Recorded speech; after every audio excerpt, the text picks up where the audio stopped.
I'm associated with CSC department, IT Hyderabad. I'm also closely associated with TiHAN. TiHAN is a test bed that is funded, supported majorly by Department of Science and Technology, India, DST. So some of the real-time, building real systems, related to autonomous navigation, playing with cars, all the way from rewiring the mechanical aspects of the car and actuating it. This is something that's going on at TiHAN. Now, so there is this concept called cloud robotics or cloud-based autonomous navigation. So leveraging this testbed at TiHAN IT Hyderabad, I am associated with how some of these networking full stack networking technologies, are they like, what are the gaps in this technology? Identifying the gaps, or are they sufficient today for some of the pressing or emerging applications in this field? So how do we evaluate them, right? So it's been a 3-year journey that what we did with respect to network and compute aspects, that and why. I'll talk about first. I'll play a video that those who are not aware of TiHAN will have an idea what is TiHAN and what kind of applications are running there. Can you click one? Yeah.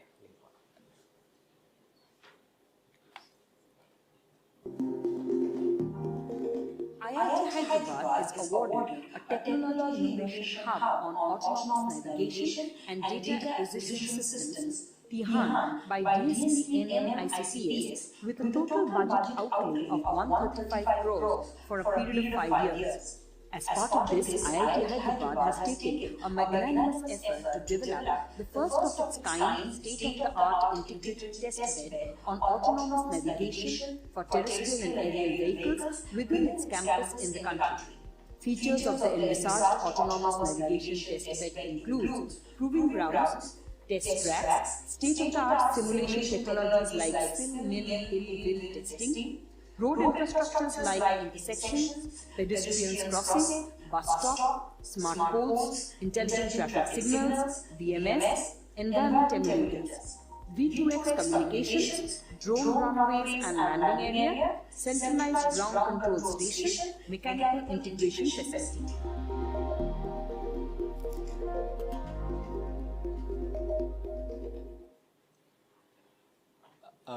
So while this is a quick introduction, can you try to play link second two? one? Yeah. Link This one. Yeah. Yes. Yeah. So Not this one. yeah, No. this one. Yeah. This one? Give me a minute. Indian Institute of Technology, Hyderabad, is a premier institute of science and technology established in 2008. IIT Edge has been consistently ranked in the top 10 institutes in India for engineering, making it one of the most coveted schools for science and technology in the country. There are various innovation centers and incubators that promote entrepreneurship and help mentor young innovators. IIT Hyderabad is awarded a Technology Innovation Hub on Autonomous Navigation and Data Acquisition System TiHAN by DST-NM-ICPS with total budget outlay of 135 crores for a period of 5 years. As part of this, IIT Hyderabad has taken an enormous effort to develop the first of its kind state-of-the-art integrated test bed on autonomous navigation. TiHAN focuses on the development of aerial, ground, surface and underwater unmanned vehicles. TiHAN IIT Edge is excited to introduce a new autonomous campus shuttle.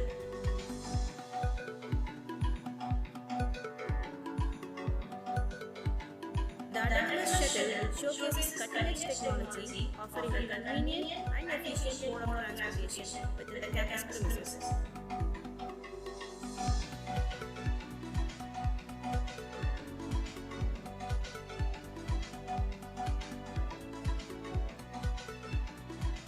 The car employs AI-driven multi-sensor fusion, incorporating LiDAR, GNSS, and camera inputs to achieve environment perception, mapping, localization, and autonomous navigation.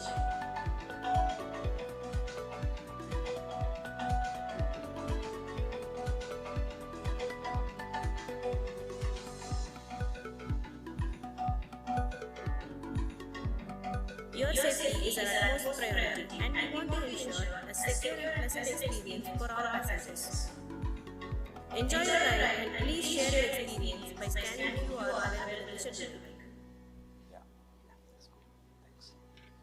So, when you visit next time IIT Hyderabad, there are slots.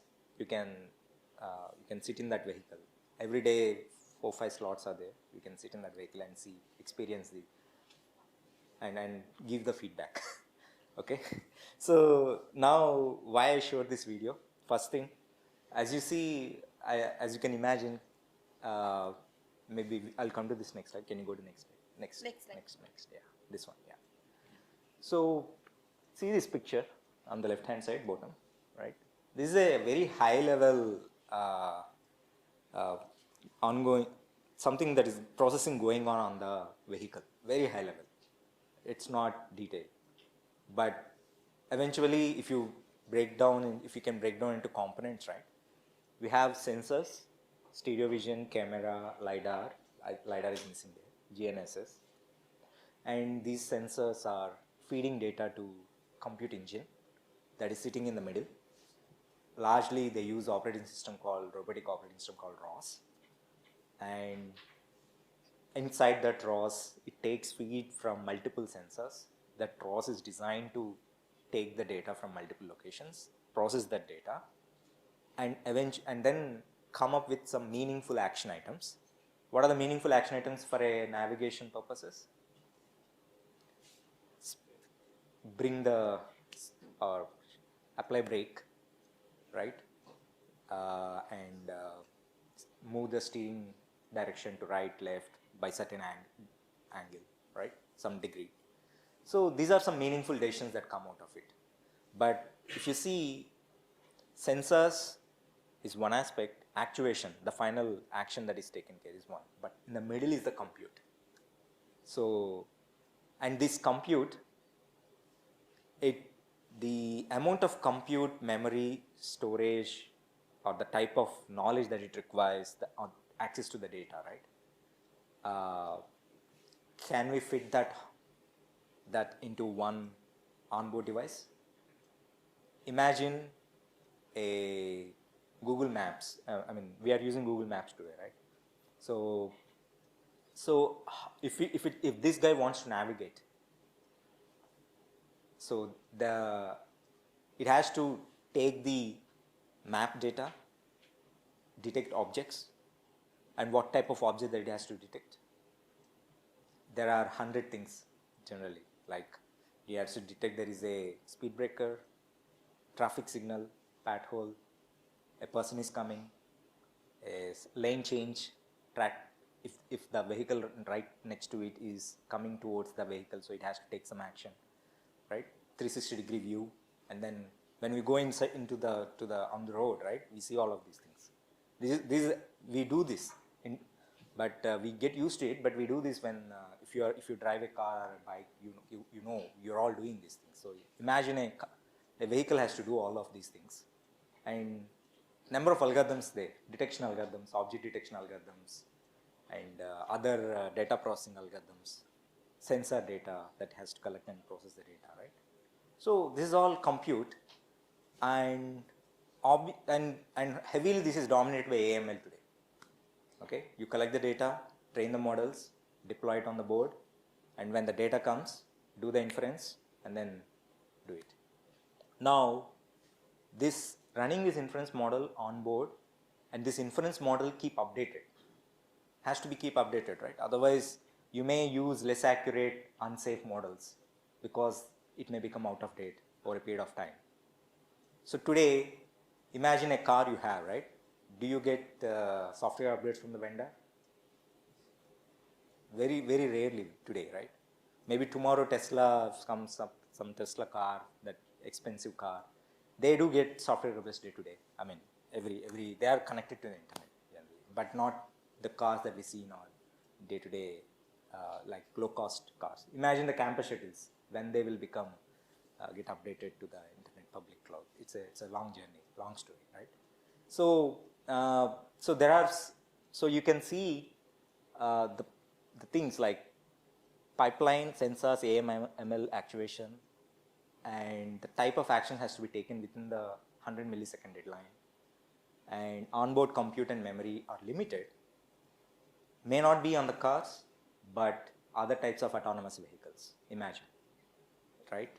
So can it run dozens of algorithms that I just mentioned, object detection algorithms? It has to have their own inference models trained and then deployed, and they has to keep updated. They have to be updated from a certain location, and power budget constraints are really tight there as well. The power consumption. So what are the things? I mean, this is the real problem. I mean, I come to know when I'm playing with these vehicles. But what is the literature? What kind of literature is there out there? I started digging deep. Can you go to next slide? Yeah, there is a literature since 2009. A lot of work has been done. 2010.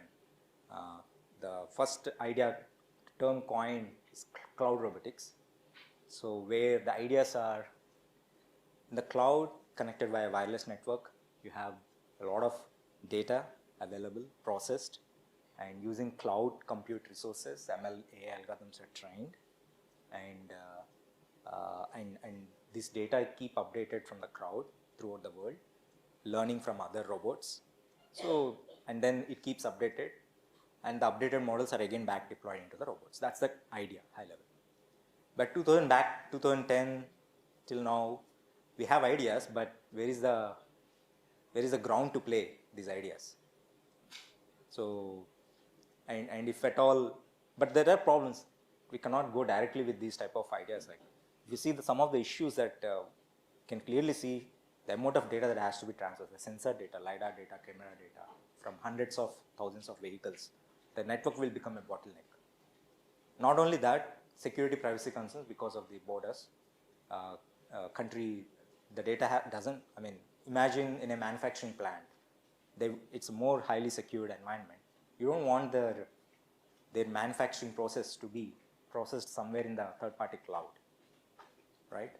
Or in a banking, or in a controlled environment, you don't want the data to be leaving out of their campus. But still, you want to have the benefits of cloud that has been provided. That it has that we have those sorts of opportunities, and we can bring those benefits to the robots. Then came another topic after 3-4 years called next fog robotics. So it's somewhere sitting in the middle, where the idea is any devices in homes and warehouses, or be it autonomous vehicles, to leverage nearby edge resources as well as distant cloud data centers. So it's a balance, like you do whatever you can on the edge, considering the security, privacy, and the compute limited bandwidth compute. But at the same time, if you want to run some latency critical applications, right, then perhaps you could leverage this into the cloud. So this is a fog robotics idea. Now, I've shown the use case there earlier, autonomous navigation, where the onboard compute limited, memory is limited, resources are limited. So why not apply these fog robotics ideas to these, to that problem that we have seen, right? So that's when we started realizing what should be that this edge should look like, that can do maybe hundreds of AVs worth of work in the nearby location at the edge. So can you go to the first slide maybe? Yeah. So yeah, so this test bed that you see, it has about 50 smart poles, and to each smart pole we have 5G and Wi-Fi. The access points are connected, private 5G, and that's, you see 5G cell, 5G. I'm not a 5G guy, but I'm trying to recall the names. 5G, this is 5G RAN, and connected to the 5G modem that is on the smart pole. And this 5G network is again in the 5G's layered stack. There is core network that is sitting in a separate location, and the traffic from 5G in the 5G cell is going to that core and coming back, and then the traffic is again coming back to the GPU servers that you see there, again sitting in the edge, A100 GPU servers and A40 GPU servers. It's a cluster. Okay. Now question, you can see. So this is this workshop is full stack networking, how this plays a role. So you can see Wi-Fi, 5G, these are networks concepts, and you might be learning about Kubernetes, eBPF, right, programmable switches throughout. So why? What is the role? What is the role? So to manage these GPU servers, there are. Imagine I want a whole city to be managed by one edge. Imagine. Then maybe I may need hundreds of servers. Who will manage that? Again, Kubernetes type orchestrate. And how you spin these? Assume that I offload this compute that is today running on the end device, which is the campus shuttle, is connected to the network via Wi-Fi or 5G, and that compute is that sensor data that is sensed, camera data or LiDAR data, is going to via stable network to the nearest edge cloud, and their AML algorithms are running, all the data models, right? And imagine that cluster has thousands of containers. Because scale up, scale down, there are multiple vehicles, multiple types of vehicles. Each has its own type of AML container service. And load balancing algorithm has to be in place to ensure that my request doesn't get stuck in the middle in the path. Why I mean, there is a question that perhaps you're working on these container networking, load balancing. Or how many of you know load balancing? All of you, great. What was the purpose of load balancing? Distribute the requests, especially to scale up, to support. One of the important role of the load balancer is to once you scale up the number of servers, then distribute the request across this. Why one wants to distribute the request? To improve what type of metrics? Request response latency time can be improved. Throughput can also be improved, right? Now, here what is the request? What is the response? In a workload like this, imagine. What would be a request and what would be the response in a workloads that you see here? Go to the next slide. This is the picture. What could be the workload? Imagine that the compute is not running on the onboard ROS operating system. Say?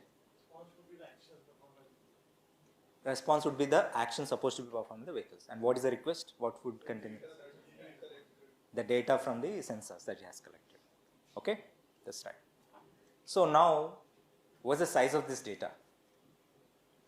Is the network able to push that amount of data? And the containers able to handle that much amount of data that is going into the network? Assume that I have dedicated pipes. Okay. Now, the moment that you leave the onboard device, right, there are many hops in the middle, network hops, and also inside the cloud you have container hops, because the load balancing multiple hops are there.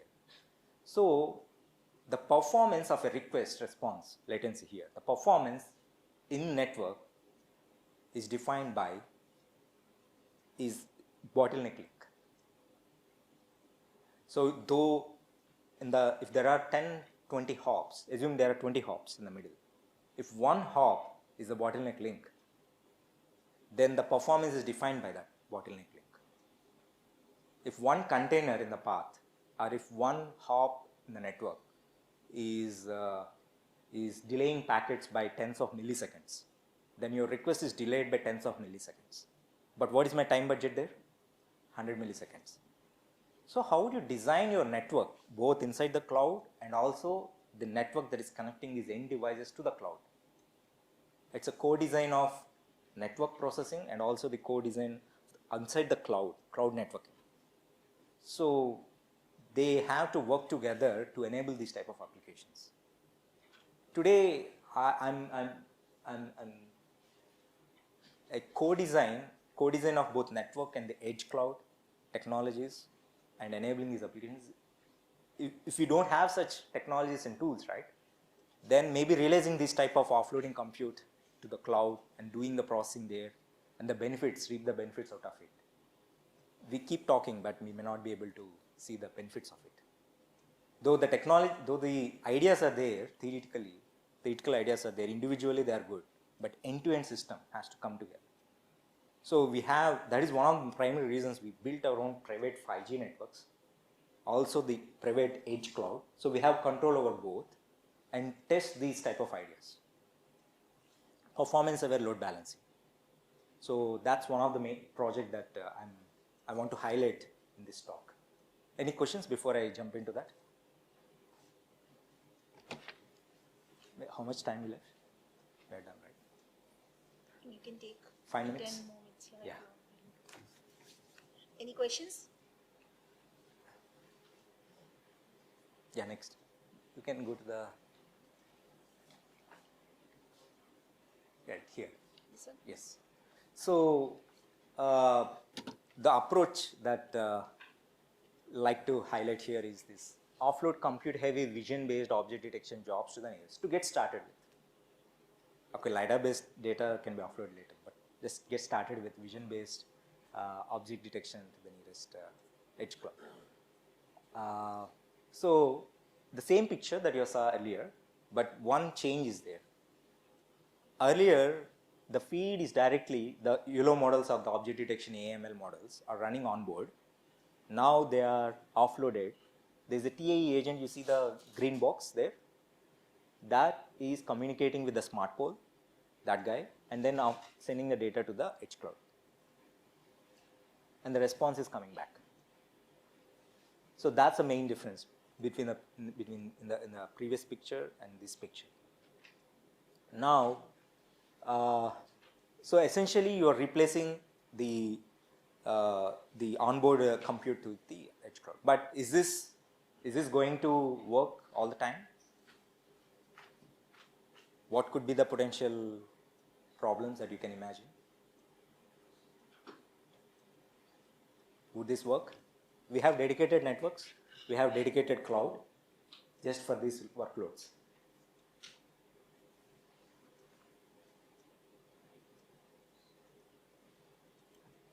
This works for one request. Imagine I have 100 clients and each client is sending hundreds of requests every second. Okay? So here the request has to go through and request has to be processed by, at the end of the day, some CPU or by some network hop has to transmit that data, right? So unless you manage these clients, unless you manage these requests at a detail, at a very low level, right? There is this concept called tail latency that comes purely because of the randomness involved in the way how resources are shared at the low level scheduling. So the tail latency is inevitable, though we have dedicated. That's what we observed finally. So we try to do this, but we eventually hit this tail latencies. I'll come to that again. Yeah, go back. Yeah. So the back. Yeah. So the one benefit that we like to see is hundreds of AVs worth of functionality on a small edge cloud, and reduce the onboard cost and saving power. It's not that A or B, perhaps somewhere in between. Send some requests on board, latency sensitive, very critical latency sensitive requests. Latency insensitive requests can, maybe a higher latency can go to the cloud. Or send requests to both locations and go by deadline base. If within the deadline I get a response from the cloud, I'll take it, otherwise I go with the onboard decisions. Less accurate onboard decisions and more accurate cloud decisions. So these type of ideas, A/B, ARB, A between A and B. So these are some ideas that like to play with going forward. Yeah, next. So performance level cloud level load balancer for connected and autonomous vehicle. That's the key. That if I want to describe the idea in one sentence, is the key idea. Next. So the video frames are coming. This picture captures the key idea. Video frames are coming, and there's an onboard load balancer that would split the traffic across between edge and the compute.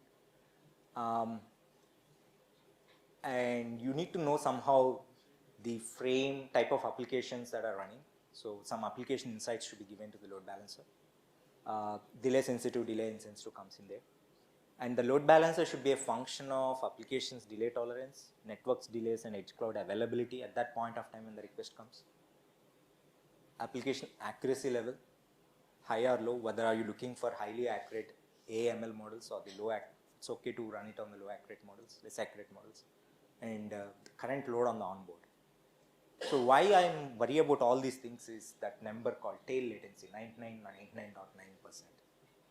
I had to do all of these things to bring it down. But is that really a number that you should be worried about? So we want to study that and see whether that such tail latencies are observed in real world or not. So we conducted an experiment. You can go next. Yeah, here. So we continuously sent video frames to the smart poles where Wi-Fi 5G are connected, and again they went to the edge cloud servers, and we got the response. Is there on a real setup? We did this experiment, and you can see on the top, that's the onboard Pi Wi-Fi network and edge cloud setup. That's the setup, and you can see the different delays. We went deep and collected the PCAPs at every layer, at every hop, and got the details like what's the end-to-end delay, what is the inference delay, and what is the network and processing delays. What do you mean by end-to-end delay? Means the time it has taken for the request response. That's something that I observed at the client side. Inference delay is the time to process the frame and detect objects in that frame at the GPU server, which means in the cloud. Third one is network and processing delays. Whatever the rest of the delays are onboard processing or in the network processing, the time delays that are taken in the delay. So on an average, the end-to-end delay is around 60 or 57 milliseconds, and majority is coming from inference and processing delays. These processing delays could be on the cloud side or could be on the onboard side. And inference delay is 25. And if you see the P99, P99.99, which means 99 percentile value and 99.9th percentile value.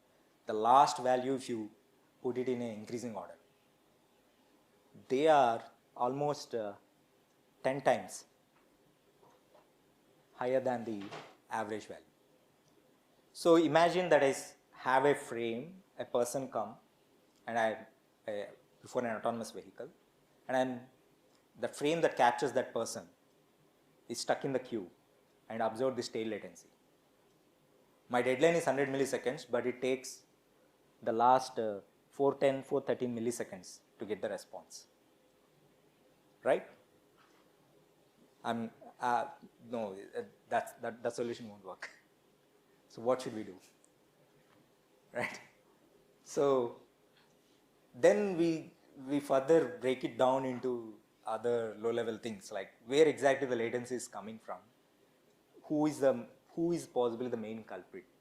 So essentially we figure out that majorly onboard processing, what you see is the per hop delays, onboard processing how much it delay took, network delay which is the Wi-Fi network, cloud processing and inference delays. And the first and the last, inference delays and the onboard processing delays, they are the majorly contributing to the end-to-end delay. And when we look at the details of, we are also see that the tail latencies are also coming because of increase in the onboard latency, onboard processing and inference delays. And I think how to avoid inference delays, how to avoid onboard processing delays. Here, this is systems problems like optimizations at the scheduling level, also optimizations at the GPU scheduling level, right? This has to be, that is first. Okay, assume that is at the hop level.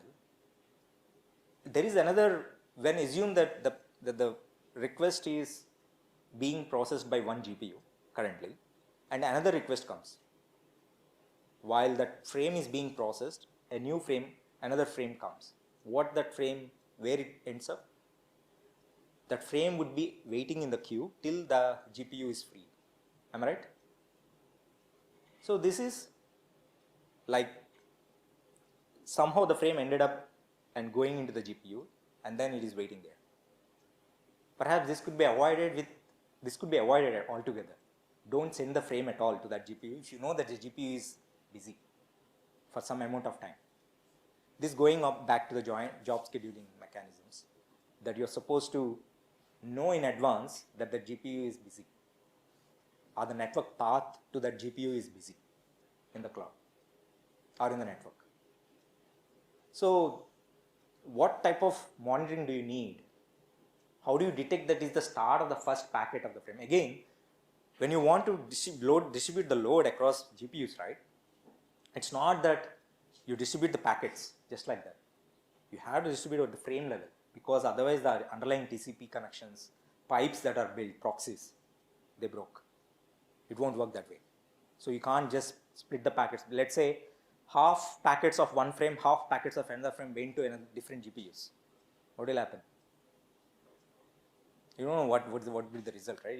Inaccuracies would be kicked. So how the network would be aware of this is the first packet of the frame, so that is the time at which I want to make that decision of load balancing. And how would the load balancer aware that this GPU is busy at that point of time, at the request level, which is at the microseconds to millisecond granularity? And what type of instrumentations do you need in the systems to ensure that information is available? So how do you design a lightweight measurement system so that you could enable these type of systems go into the system? So these questions are all open at the moment. We haven't yet touched. These are all open things that we want to work with. Yeah, finally, one small advertisement from the department level. So we are hiring PhDs and master students all the time, 2 rounds, August and December. So if you'd like to work with us in a TiHAN or at CSE department, feel free. Yeah. So one thing that I would like to highlight among these programs is a 6 months research work followed by 3-year MTech RA positions, for which GATE is not required. The performance of the student is good. And other programs, usually PhD programs, PPMRF, MOE, and we also have network and information security separate core program of the department. It's called pseudo department inside the CSE department, majorly focusing on the security and networking aspects. So these problems that we are discussing also goes into that program.